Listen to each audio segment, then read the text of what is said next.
नमस्कार दर्शक बंधु जय श्री राधे।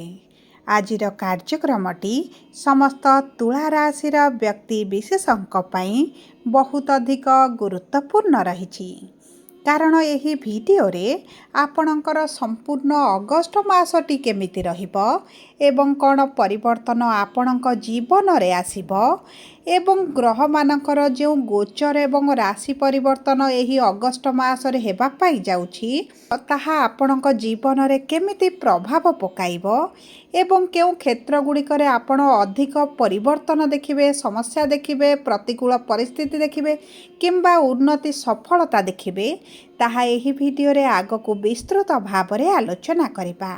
एवं सबुठारु बड़ कथा हेउछि आपणकर राशिटी तुला हेले मध्य नक्षत्र अनुसायी आपणक उपरे शुभ प्रभाव पड़िबो ना अशुभ प्रभाव पड़िबो कारण समस्त तुला राशिर व्यक्ति विशेष मानकु एका प्रकारर फल प्राप्ति हेबो नाही एवं ता सहित आपणकु जणाइबी कौन करिबाकु पड़िबो प्रतिकार विशेष भाव रे एही श्रावण मासरे आपणक नक्षत्र अनुसायी सेथिपाई आपण धैर्यर सहित भिडियोटी को शेष पर्यंत देखंतु एवं प्रतिकार गुड़िक करी आपणक समस्या गुड़िक दूर करंतु। देखंतु दर्शक बंधु एही 2026 मसीहार अगस्ट मासर राशिफलटी पूर्व मास गुड़िक परि साधारण राशिफल नुहे कारण शुभ ग्रह बा बड़ ग्रह मानक परिवर्तन आपणक जीवन रे बहुत अधिक प्रभाव पकाइबो जहाँ आपणक जीवनर दिग दिशा को बदलाई देबो। तेबे विलंब न करी आसंतु कार्यक्रमटी को आगको बढ़ाइबा किंतु भिडियोटी आरंभ करने पूर्वरु जदि आपणकर भी तुला राशि होइथाए एवं आपण भी ईश्वर को आंतरिक भक्ति एवं विश्वास करती तेबे भिडियोटी को लाइक करंतु। कमेंट बॉक्स रे जय जगन्नाथ जय माँ लक्ष्मी अवश्य लिखि दियंतु। ता सहित आम सह जोगाजोग करिबा पई भिडियोर मध्य भाग रे एक व्हाट्सएप नंबर टी दिया जाइछि जो नंबर साहाय्य आपण आम सह जोगाजोग करी निजर नूतन कुंडली प्रस्तुत करि परिबे, कुंडली विश्लेषण कराई परिबे किंबा आपणकर चाकरी, विवाह, व्यवसाय, प्रेम संपर्क, शिक्षा, स्वास्थ्य, संतान को नहीं किछि समस्या रही ताहार सहजरे एवं स्वल्प मूल्य रे समाधान करि परिबे। सेथिपाई आपण आम सह भिडियोर शेष पर्यंत जोड़ी होई रुहंतु एवं व्हाट्सएप नंबर माध्यम रे आम सह जोगाजोग करी खूब कम मूल्य रे आपणक समस्यार समाधान करंतु। एबे आसंतु कार्यक्रमटी को आगको बढ़ाइबा एवं जानिबा एही श्रावण मासरे बा डिसेम्बर मासरे आपणक नक्षत्र अनुसायी आपणको शुभ प्रभाव पड़िबो ना अशुभ प्रभाव प्राप्ति हेबो। तेबे सर्वप्रथमे जानिबा आपणक कुंडली रे नवग्रहंकर स्थिति टिके भले रहुची।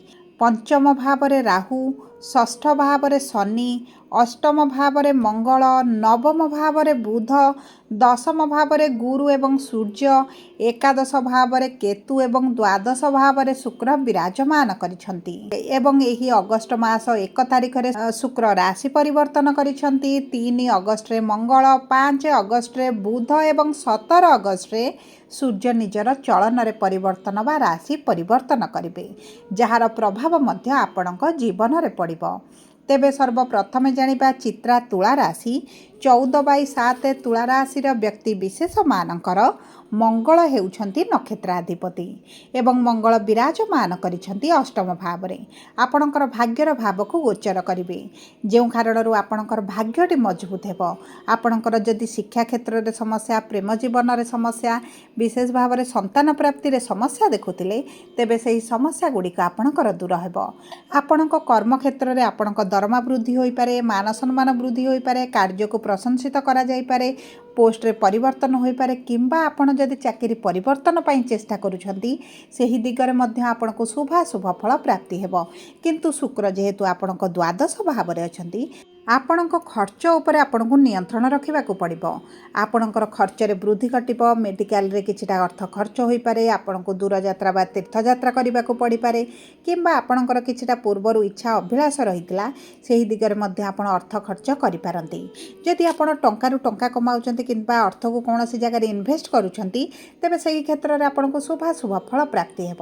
ଆପଣଙ୍କର ଧନାଧିପତି ମଙ୍ଗଳ ଯେତେବେଳେ ଆପଣଙ୍କ ଭାଗ୍ୟର ଭାବରେ ବିରାଜମାନ କରିବେ ଆପଣଙ୍କର ଆର୍ଥିକ କ୍ଷେତ୍ରରେ ଯେଉଁ ସ୍ୱଚ୍ଛଳ ପରିସ୍ଥିତି ହୋଇଛି କିମ୍ବା ଆପଣଙ୍କର ଅର୍ଥକୁ କେନ୍ଦ୍ର କରି ଯଦି କିଛି କାର୍ଯ୍ୟ ପେଣ୍ଡିଂ ରହିଛି ଆଗକୁ ବଢ଼ିପାରୁନଥିଲା ସେହି ଦିଗରେ ଆପଣଙ୍କୁ ଶୁଭାଶୁଭ ଫଳ ପ୍ରାପ୍ତି ହେବ। ବିଶେଷ ଭାବରେ ଆପଣଙ୍କୁ କିଛିଟା ସହାୟତା ରାଶି ପ୍ରାପ୍ତ ହୋଇପାରେ। ସରକାରୀ ସ୍ତରରୁ ସାହାଯ୍ୟ ପ୍ରାପ୍ତି ହୋଇପାରେ କିମ୍ବା ଆପଣଙ୍କର ଅର୍ଥ ଯଦି କେଉଁଠି ଫସିକି ରହିଛି ଏବଂ ଆପଣ ଚେଷ୍ଟା କରି ମଧ୍ୟ ଆପଣଙ୍କୁ ମିଳିପାରୁନଥିଲା ସେହି ଅର୍ଥ ମଧ୍ୟ ଆପଣଙ୍କୁ ପ୍ରାପ୍ତ ହୋଇପାରେ। ବିଶେଷ ଭାବରେ ଆପଣଙ୍କ ସ୍ୱାସ୍ଥ୍ୟରେ ଉନ୍ନତି ଆସିବ ଏବଂ ଆପଣଙ୍କର ଶନି ଯେହେତୁ ବକ୍ରି ହୋଇଯିବେ ଆପଣଙ୍କ ପ୍ରେମ ସମ୍ପର୍କରେ ସମସ୍ୟା ଦେଖିପାରନ୍ତି। ବ୍ରେକଅପ୍ ଭଳି ପରିସ୍ଥିତି ହୋଇପାରେ। ଆପଣ ଯଦି ବିବାହ କରିବା ପାଇଁ ଚେଷ୍ଟା କରୁଥିଲେ ତେବେ ମଧ୍ୟ ବିବାହରେ କିଛିଟା ବିଳମ୍ବ ଦେଖିପାରନ୍ତି ଏବଂ ସମସ୍ୟା ଦେଖିପାରନ୍ତି। ଏବେ ଆସନ୍ତୁ ଜାଣିବା ସ୍ୱାତି ତୁଳା ରାଶି 15/7 ତୁଳା ରାଶିର ବ୍ୟକ୍ତି ବିଶେଷମାନଙ୍କର ରାହୁ ହେଉଛନ୍ତି ନକ୍ଷତ୍ରାଧିପତି। ବିରାଜମାନ କରିଛନ୍ତି ପଞ୍ଚମ ଭାବରେ। ଶିକ୍ଷାରେ ସମସ୍ୟା, ମନପସନ୍ଦର କଲେଜରେ ଆଡ଼ମିସନ୍ ନ ମିଳିବା, ମନପସନ୍ଦର କୋର୍ସ ନ କରିପାରିବା ଏବଂ ଆପଣଙ୍କର ଶିକ୍ଷା କ୍ଷେତ୍ରରେ ବିଭିନ୍ନ ପ୍ରକାର ସମସ୍ୟା ଦେଖିବା, ଚାକିରି ପାଇଁ ବାରମ୍ବାର ଆପ୍ଲାଏ କରି ଚେଷ୍ଟା କରି ମଧ୍ୟ ବିଫଳତା ଦେଖିବା ଏବଂ ବିଶେଷ ଭାବରେ ସନ୍ତାନ ପ୍ରାପ୍ତିରେ ଆପଣଙ୍କର ଯେଉଁ ବିଳମ୍ବ ରହିଛି ସେହିସବୁ କ୍ଷେତ୍ରରେ ଆପଣଙ୍କୁ ଧୀରେ ଧୀରେ ପରିବର୍ତ୍ତନ ଆସିବ। ବିଶେଷ ଭାବରେ ଆପଣଙ୍କର ପ୍ରେମ ସମ୍ପର୍କରେ ଯଦି ଆପଣଙ୍କର ମିଥ୍ୟା ସମ୍ପର୍କରେ ରହିଛନ୍ତି ତେବେ ଆପଣଙ୍କର ସମ୍ପର୍କରେ ବ୍ରେକଅପ୍ ଭଳି ପରିସ୍ଥିତି ହୋଇପାରେ। ଯଦି ଆପଣଙ୍କ ସମ୍ପର୍କ ସଚ୍ଚୋଟ ରହିଥିବ ତେବେ ଆପଣଙ୍କ ସମ୍ପର୍କ ବିବାହରେ ପରିଣତ ହୋଇପାରେ। ଗୁରୁଙ୍କର ସପ୍ତମ ଦୃଷ୍ଟି ଆପଣଙ୍କ ଚତୁର୍ଥ ଭାବକୁ ଥିବା କାରଣରୁ ଭୋଗ ବିଳାସ ଐଶ୍ୱର୍ଯ୍ୟରେ ବୃଦ୍ଧି ଘଟିବ। ନିଜ ଭୋଗ ବିଳାସ ପାଇଁ କିଛିଟା ଜିନିଷ ମଧ୍ୟ ଆପଣ କ୍ରୟ କରିବେ। ମଙ୍ଗଳ ଯେହେତୁ ଆପଣଙ୍କ ଭାଗ୍ୟର ଭାବରେ ରହିବେ ଆପଣ ଜମି ଭୂମି ସମ୍ବନ୍ଧିତ ଯଦି କିଛିଟା କାରବାର କରୁଛନ୍ତି ସେହି କ୍ଷେତ୍ରରେ ଆପଣଙ୍କୁ ଶୁଭ ଫଳ ମିଳିବ। ଆପଣଙ୍କୁ ଲାଭ ପ୍ରାପ୍ତି ହେବ କିମ୍ବା ଯଦି ଆପଣ କିଛିଟା ପ୍ରପର୍ଟି କିଣିବା ପାଇଁ ଚାହୁଁଥିଲେ କିମ୍ବା ସେହି ରିଲେଟେଡ଼୍ କିଛିଟା କାର୍ଯ୍ୟ କରୁଥିଲେ ତେବେ ସେହି ସବୁ ଦିଗରେ ଆପଣଙ୍କୁ ଶୁଭାଶୁଭ ଫଳ ପ୍ରାପ୍ତି ହେବ। ଏବଂ ତା ସହିତ ଦେଖନ୍ତୁ ଆପଣଙ୍କର ଶନି ଯେହେତୁ ଷଷ୍ଠ ଭାବରେ ଅଛନ୍ତି କିଛିଟା ପୁରୁଣା ସ୍ୱାସ୍ଥ୍ୟ ସମସ୍ୟା ମଧ୍ୟ ଆପଣଙ୍କୁ ପୀଡ଼ା ଦେଇପାରେ। ତେଣୁକରି ଆପଣଙ୍କ ସ୍ୱାସ୍ଥ୍ୟ ଉପରେ ଆପଣଙ୍କ ଖାଦ୍ୟ ପାନୀୟ ଉପରେ ବିଶେଷ ଭାବରେ ଧ୍ୟାନ ଦେବେ। ଯଦି ଆପଣ କୌଣସି ଟ୍ରାଭେଲ୍ କରୁଛନ୍ତି ଦୂରଯାତ୍ରା ତୀର୍ଥଯାତ୍ରା ଯଦି ବି କରୁଛନ୍ତି ଆପଣଙ୍କର ଜିନିଷପତ୍ରର ବହୁତ ଅଧିକ ଧ୍ୟାନ ଦେବେ। କିଛି ଆପଣଙ୍କର ଜିନିଷ ଚୋରି ହୋଇପାରେ କିମ୍ବା ଆପଣଙ୍କର ଜିନିଷ କିଛିଟା ହଜିପାରେ। ତା ସହିତ ଗୋଡ଼ ଆଣ୍ଠୁ ଗଣ୍ଠିରେ କିଛିଟା ଯନ୍ତ୍ରଣା ମଧ୍ୟ ଅନୁଭବ କରିପାରନ୍ତି। ଏବଂ ଦେଖନ୍ତୁ ଗୁରୁ ଯେହେତୁ ଆପଣଙ୍କର ସପ୍ତମ ଦୃଷ୍ଟି ଷଷ୍ଠ ଭାବକୁ ଦେଉଛନ୍ତି ଆପଣଙ୍କର ଆର୍ଥିକ ସମସ୍ୟା ଦୂର ହେବା ସହିତ ଆପଣଙ୍କର ଯେଉଁ ଗୁପ୍ତ ଶତ୍ରୁମାନେ ଥିଲେ ସେମାନେ ମଧ୍ୟ ଦୂରତା ବନାଇବେ। ଏବେ ଆସନ୍ତୁ ଜାଣିବା ବିଶାଖା ତୁଳା ରାଶି 16/7 ତୁଳା ରାଶିର ବ୍ୟକ୍ତି ବିଶେଷମାନଙ୍କର ଦେବଗୁରୁ ବୃହସ୍ପତି ହେଉଛନ୍ତି ନକ୍ଷତ୍ରାଧିପତି ଏବଂ ଗୁରୁ ବିରାଜମାନ କରିଛନ୍ତି ଆପଣଙ୍କର ଦଶମ ଭାବରେ। ଦେଖନ୍ତୁ ସୂର୍ଯ୍ୟଗୁରୁ ଏକତ୍ର ଆପଣଙ୍କର ଦଶମ ଭାବରେ ବିରାଜମାନ କରି ସରକାରୀ ଚାକିରିର ଅତି ପ୍ରବଳ ଯୋଗ ବନାଉଛନ୍ତି। ଯଦି ଆପଣ ଦୀର୍ଘଦିନ ହେଲା ସରକାରୀ ଚାକିରି ପାଇଁ ଚେଷ୍ଟା କରି ବିଫଳତା ଦେଖୁଥିଲେ କିମ୍ବା ଆପଣ ବାରମ୍ବାର ଚାକିରି ପାଇଁ ପରୀକ୍ଷା ଦେଇ ଇଣ୍ଟରଭ୍ୟୁ ଦେଇ ଆପଣ ପ୍ରାଇଭେଟ୍ ଚାକିରି ପାଇଁ ଆପ୍ଲାଏ କରି ଆପଣଙ୍କୁ ଚାକିରି ପ୍ରାପ୍ତ ହୋଇପାରୁନଥିଲା ତେବେ ଆପଣଙ୍କ ଚାକିରି ପ୍ରାପ୍ତ ପାଇଁ ଆପଣଙ୍କୁ ଅତି ପ୍ରବଳ ଯୋଗ ବନିବ। ବହୁତ ଗୁଡ଼ିଏ ସୁଯୋଗ ପ୍ରାପ୍ତି ହେବ ଏବଂ ଆପଣ ଯଦି ନୂତନ ବ୍ୟବସାୟ ଆରମ୍ଭ କରନ୍ତି ତେବେ ମଧ୍ୟ ବ୍ୟବସାୟ ଜନିତ ଆପଣଙ୍କୁ ଲାଭ ପ୍ରାପ୍ତି ହେବ।